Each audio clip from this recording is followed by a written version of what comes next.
ইনকিলাব মঞ্চের মুখপাত্র শরীফ ওসমান হাদির মৃত্যুতে সারা দেশে ছাত্র জনতা বিক্ষোভ ও সড়ক অবরোধ করেছে। বৃহস্পতিবার রাতে সিঙ্গাপুরে চিকিৎসাধীন অবস্থায় তিনি মারা যান। মৃত্যুর খবর প্রকাশ্যে আসার সঙ্গে সঙ্গে রাজধানী ঢাকা সহ বিভিন্ন জেলা উত্তাল হয়ে ওঠে। রাজধানীর বিভিন্ন স্থান থেকে মিছিল নিয়ে শাহবাগে জড়ো হন বিক্ষোভকারীরা। এ সময় তারা ভারতীয় আধিপত্যবাদ বিরোধী ও হাদির হত্যার বিচারের দাবিতে স্লোগান দেন। হাদির হত্যায় জড়িতদের বিচারের আওতায় আনার দাবি জানান তারা।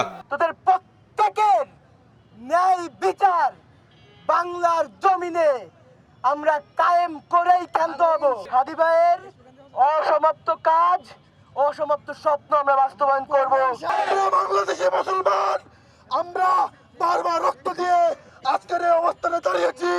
আমরা প্রয়োজনে আরো রক্ত দেব, তবু কোনো ভারতীয় আধিপত্যবাদ মেনে নিব না। এরকম মৃত্যু কোনোভাবে মানা যায় না। ওসমান হাদি সেই জুলাই আগস্টের একদম সম্মুখ সারিতে তিনি অংশগ্রহণ করেছেন, নেতৃত্ব দিয়েছেন। শাহবাগে বিক্ষোভে যুক্ত হন এনসিপি আহ্বায়ক নাহিদ ইসলাম এবং সাবেক দুই উপদেষ্টা আসিফ মাহমুদ ও মাহফুজ আলম। এ সময় হাদির হত্যায় জড়িত আসামিদের ভারত ফিরিয়ে না দিলে ভারতের সঙ্গে সম্পর্ক ছিন্ন করার আহ্বান জানান তারা। দেশ জুড়ে ঐক্যবদ্ধ ও শান্তিপূর্ণ আন্দোলনের ডাক দেন নাহিদ ইসলাম। ওসমান হাদিকে যারা খুন করে ভারতে পালিয়েছে তাদেরকে ফেরত দিতে হবে, তাদেরকে ফেরত দেওয়ার আগ পর্যন্ত ভারতের সাথে আমাদের কোনো ধরনের সম্পর্ক থাকতে পারে না।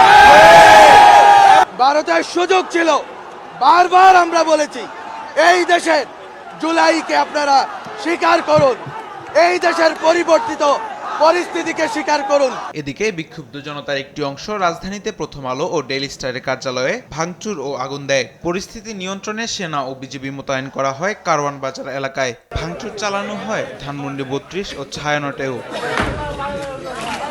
হাদির মৃত্যুতে বিএনপি, জামায়াতে ইসলামী, জাতীয় নাগরিক পার্টি সহ বিভিন্ন রাজনৈতিক দল শোক প্রকাশ করেছে।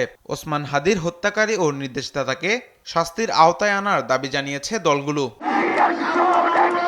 তামিম মাহবুব, দেশ টিভি, ঢাকা।